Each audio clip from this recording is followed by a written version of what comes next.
Welcome back. स्वागत है आप सभी का हेलो शिक्षा के यूट्यूब चैनल में।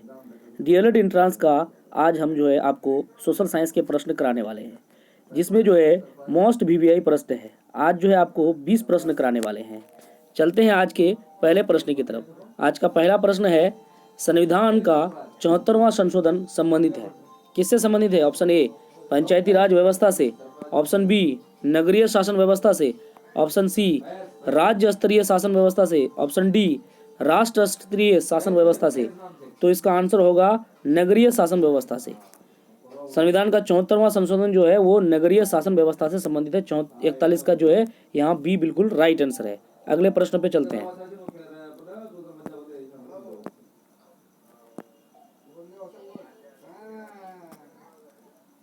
अगला प्रश्न है, बिहार में एक नगर निगम में कितने वार्ड हो सकते हैं?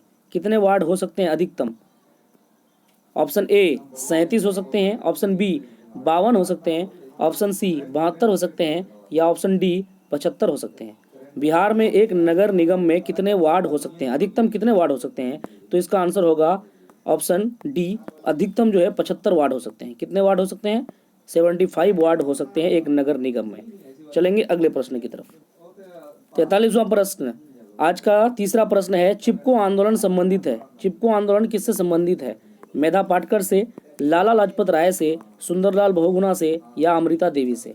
चिपको आंदोलन के बारे में सुना होगा आप लोगों ने, तो वो है सुंदरलाल बहुगुणा से संबंधित। चिपको आंदोलन जो चलाया गया था वो सुंदरलाल बहुगुणा के नेतृत्व में चलाया गया था, पेड़ों की कटाई को रोकने के लिए, वनों की कटाई को रोकने के लिए। ऑप्शन सी यहाँ बिल्कुल राइट है।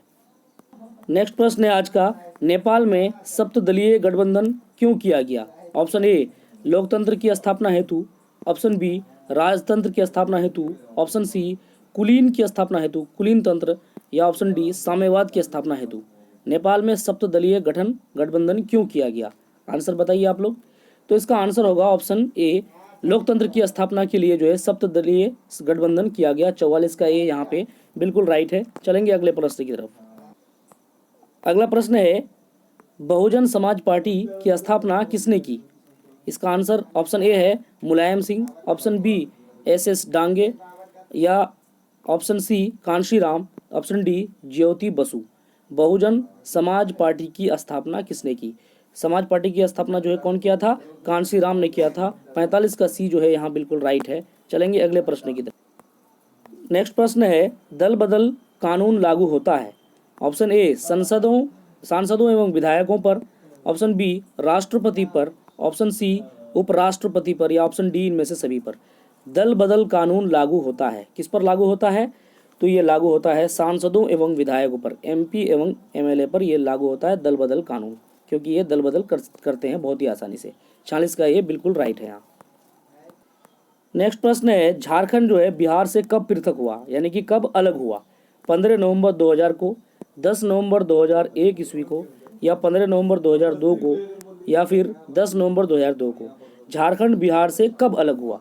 तो झारखंड जो है बिहार से 15 नवंबर 2000 को अलग हुआ था। ऑप्शन ए जो है यहाँ बिल्कुल राइट है। अगले प्रश्न पे चलते हैं। 48 नंबर है, इनमें से कौन संघीय प्रणाली की विशेषता नहीं है? नहीं पूछा है, नहीं पे ध्यान दीजिएगा। पहला ऑप्शन है लिखित संविधान, दूसरा है इकहरी शासन व्यवस्था, तीसरा है शक्तियों का विभाजन, और चौथा है सर्वोच्च न्यायपालिका। इनमें से कौन संघीय प्रणाली की विशेषता नहीं है? तो इसका आंसर होगा इकहरी शासन व्यवस्था, सिंगल गवर्नमेंट वाला, ये जो है नहीं है संघीय शासन की प्रणाली। 48 का भी बिल्कुल राइट है। अगले प्रश्न पे चलते हैं। 49 नंबर है, लोकसभा में चुने हुए सदस्यों की संख्या कितनी है? भारत में लोकसभा में सदस्यों की संख्या कितनी है? लोकसभा सदस्यों की संख्या option A 545, option B 543, option C 540, या ऑप्शन डी 500। आंसर बताइए इसका। तो इसका आंसर होगा 545। लोकसभा में सदस्यों की संख्या कितनी है भारत में? तो 545 बिल्कुल राइट है यहाँ पे। अगला प्रश्न है, पूर्व में बांग्लादेश जाना जाता था, पहले जो है बांग्लादेश जाना जाता था किस नाम से? तो ऑप्शन है आपके पास पश्चिमी पाकिस्तान के नाम से, उत्तरी पाकिस्तान के नाम से, पूर्वी पाकिस्तान, या दक्षिणी पाकिस्तान। पूर्व में बांग्लादेश जाना जाता था पूर्वी पाकिस्तान के नाम से, क्योंकि वो बांग्लादेश भी पाकिस्तान में था, बाद में अलग हो गया। ऑप्शन सी यहाँ बिल्कुल राइट है। 51 51 नंबर प्रश्न, वेस्ट इंडीज की स्थापना कब हुई? वेस्ट इंडीज की स्थापना कब हुई? 1973 में हुई, 1965 में हुआ, या 1960 में, या 1958 में? वेस्ट इंडीज की स्थापना कब हुआ था? 1958 में हुआ था। ऑप्शन डी यहाँ बिल्कुल राइट है। अगले प्रश्न पे चलते हैं। इंडिका, इंडिका के लेखक कौन है? चाणक्य हैं, फाहियान है, मेगास्थनीज है, या सेल्यूकस है? 52 का आंसर बताइए आप लोग।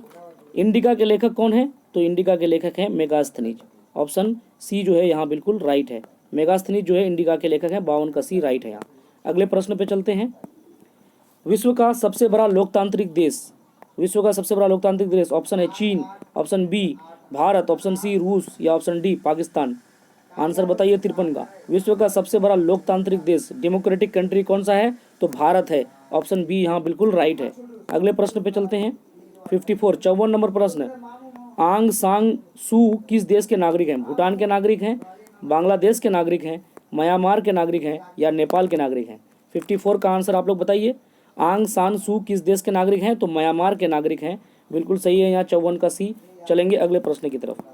55 नंबर प्रश्न है, क्षेत्रवाद की स्थापना का कुपरिणाम है। क्षेत्रवाद की स्थापना का बैड इफेक्ट क्या पड़ता है उससे? अपने क्षेत्र से लगाव, राष्ट्रहित, राष्ट्रीय एकता, या अलगाववाद? 55 का आंसर बताइए। तो इसका आंसर होगा अलगाववाद। क्षेत्रवाद की भावना का कुपरिणाम क्या है? बैड इफेक्ट है अलगाववाद का होना। 55 का डी बिल्कुल राइट है। 56 नंबर क्वेश्चन, दुधवा राष्ट्रीय उद्यान कहाँ है? असम में है, राजस्थान में है, उड़ीसा में है, या उत्तर प्रदेश में है? 56 का आंसर बताइए आप लोग। दुधवा राष्ट्रीय उद्यान तो ये है उत्तर प्रदेश में। 56 का डी बिल्कुल यहाँ पे राइट है।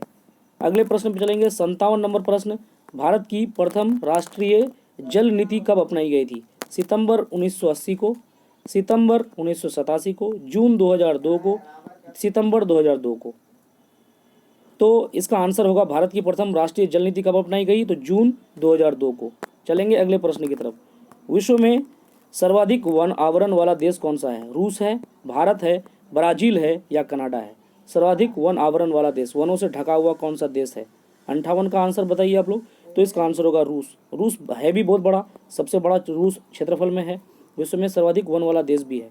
58 का ये बिल्कुल राइट है। चलेंगे 59 नंबर। 59 में है, किस मृदा में ह्यूमस की मात्रा नगण्य होती है, यानी कि नहीं होती है, नहीं के बराबर होती है? लेटराइट मृदा, जलोढ़ मृदा, काली मृदा, या पर्वतीय मृदा? 59 का आंसर बताइए। किस मृदा में ह्यूमस की मात्रा नगण्य होती है? तो उस मृदा का नाम है लेटराइट मृदा। 59 का ये बिल्कुल राइट है यहाँ। 60 नंबर प्रश्न आज का, भारत का सबसे बड़ा खनिज तेल उत्पादक क्षेत्र कौन सा है? खनिज तेल उत्पादक, डिगबोई क्षेत्र, मुंबई हाई, खंभात की खाड़ी, या फिर मंगला? 60 नंबर का आंसर बताइए। भारत का सबसे बड़ा खनिज तेल उत्पादक क्षेत्र मुंबई हाई है, यानी कि 60 का भी बिल्कुल राइट है। तो आज का 20 प्रश्न जो है यहीं समाप्त होता है। आपको किसी भी क्वेश्चन में डाउट हो तो कमेंट करें, कमेंट में आपका जवाब दिया जाएगा। इससे पहले चैनल में नए हैं तो चैनल को सब्सक्राइब करें, लाइक करें, दोस्तों के साथ शेयर करें। थैंक यू, धन्यवाद।